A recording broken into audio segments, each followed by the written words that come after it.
Hi guys, it's Lulu here. Jumping in to do another reading video. I haven't done today's reading yet because, to be honest, I've been struck down with hay fever again. The weather is crazy and I'm not going to talk about the weather right now because it's making me cross. And that doesn't help a hay fever state. So I thought what I might do is just jump back in and do some more reading from this book. So we started off with the law of balance. So we're looking at part 4, laws that change lives. So here it says, the world is not to be put in order, for the world is order, incarnate. It is for us to harmonize with this order. So I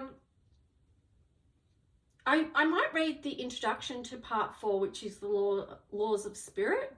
So we're just taking a step back and going to the start. But that's how life is sometimes. You know, we move forward and then we have to take a step back, look at something or relearn something and move forward. So it doesn't really matter which, you know, how we're putting this together. It's just, yeah, it doesn't have to be in order.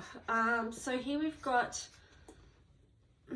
So like I said in the first, you know, whenever we're doing a reading video, this isn't going to be perhaps visually exciting, but you can just be pottering around doing whatever you need to get done and listening as well. So yeah, introduction to part 4, the laws of spirit.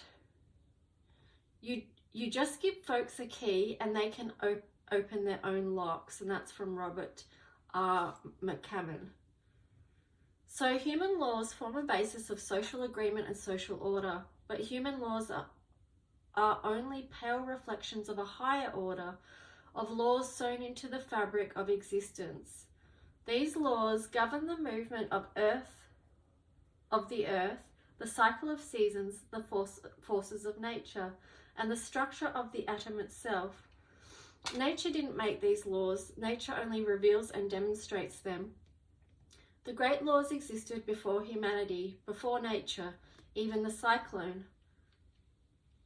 the tidal wave, the hurricane, and the raging fire forces that can lay waste to the highest human enterprise must work under the dominion of these great laws. Whether we call them natural laws, spiritual laws, or simply higher laws, we cannot seem to alter them. They humble and inspire those who search for order within chaos, as they point to a greater power and mystery at the source of existence. To their music, even the galaxies dance. The natural world reveals these laws to us. The cycles of the seasons, clouds riding the wind, the currents of the river, and the powers of the wind and sea all teach us how to live by revealing the natural way of life in this book. I refer to these overriding laws as spiritual laws or laws of spirit. When adapted and applied to the human realm, these laws of spirit become guiding principles that we can use to steer us through the shallows and reefs of life. The way the stars and compass guided ancient mariners on their course. Constant as the movement of the planets, they apply not only to the mechanics of nature, but to the human psyche as well. For example, by observing a tree bending in a high wind and observing that only the rigid branches break, we learn from the tree and wind the secret of yielding and the power of flexibility or non-resistance. Jesus, Muhammad, Buddha, Lao Tzu, and other illuminated teachers have taught spiritual laws and principles through the use of parables and metaphors about the natural world that also apply to the human social world. For example, the laws of the harvest teach that seeds only reproduce their own kind. That way we sow, we reap, and that a seed dies when it stops growing. Any process of growth follows the way of the seed. In order to grow, the seed needs good soil. It takes time to grow into maturity. It bears fruit of the same kind and quality itself. When we gather the harvest, we need to save at least 10% for the next planting. We have to end one cycle to begin another. All seeds grow and change and eventually die, to be ploughed under for a fresh planting. Of course, the laws of harvest relate to more than farming. They illuminate our lives and the laws that govern us. As with the seeds and cycles, so with So with human beings and all beings of creation. Ultimately, all spiritual laws reveal themselves as needed, not necessarily in words, but rather through our deepest feelings, through the intuitive wisdom of our hearts. Our bodies, when free of external programming and interference, abide naturally with these laws, which are communicated through our instincts and subtle intuitive feelings. All we have to do is pay attention and trust our inner knower. The mind or ego, our isolated sense of separate self, resists the flow of the current of life. When we align our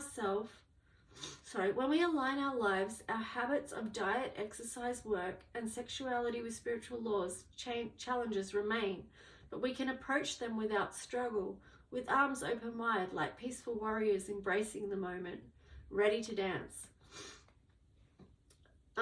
Spiritual law, okay, so then it says beyond concepts of morality. Spiritual laws have very little to do with cultural concepts of right or wrong, good or bad. For example, if I climb a mountain but ignore the law of gravity, this doesn't make me a bad person. It just makes me either stupid or ignorant, and quite possibly dead. Sooner or later, one way or the other, the challenges and consequences of daily life teach us about cause and effect, action and reaction. We come to respect the powers of nature and to appreciate the inherent justice of spiritual law.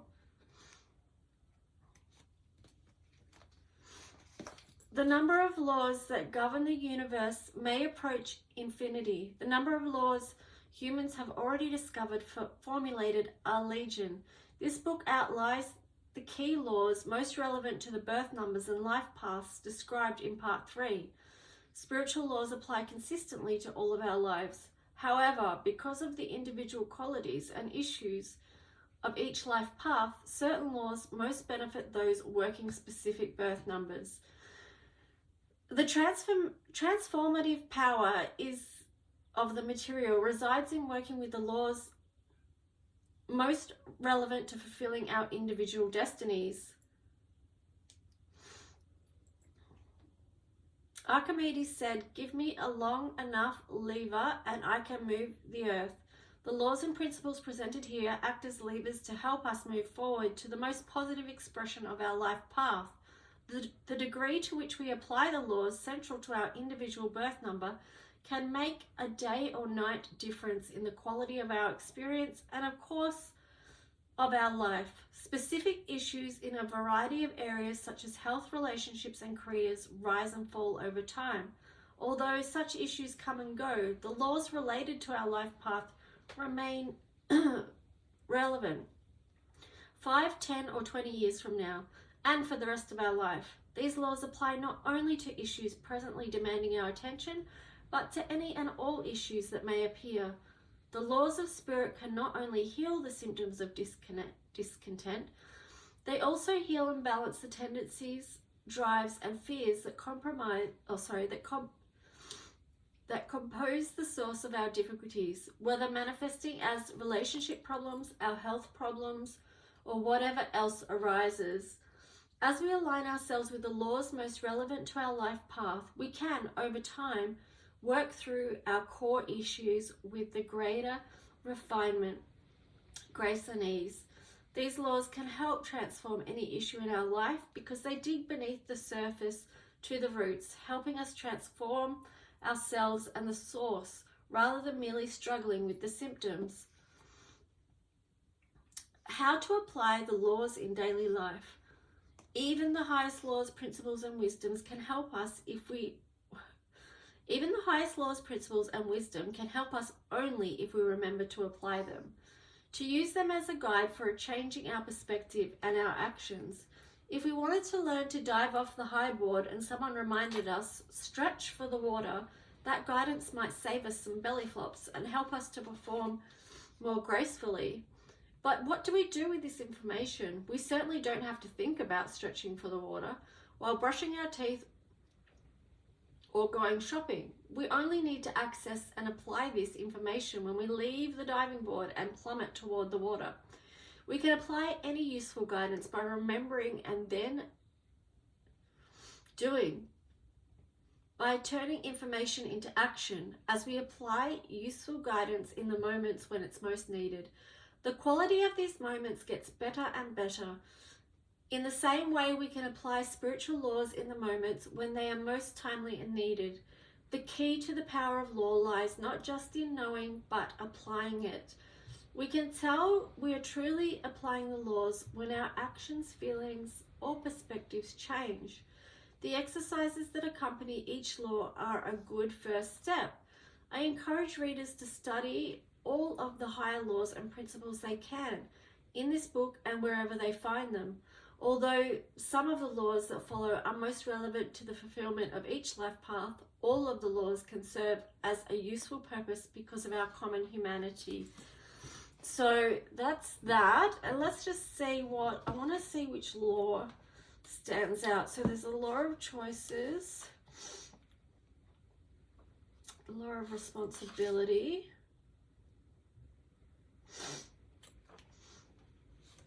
thank you for bearing with me because I still do have hay fever, as you can probably hear. My health is a little bit up and down at the moment, and because of what's going on with the weather and the constant, you know what, well, you may not know what, but just what's happening with the weather manipulation and things like that. The law of balance is the first one we read.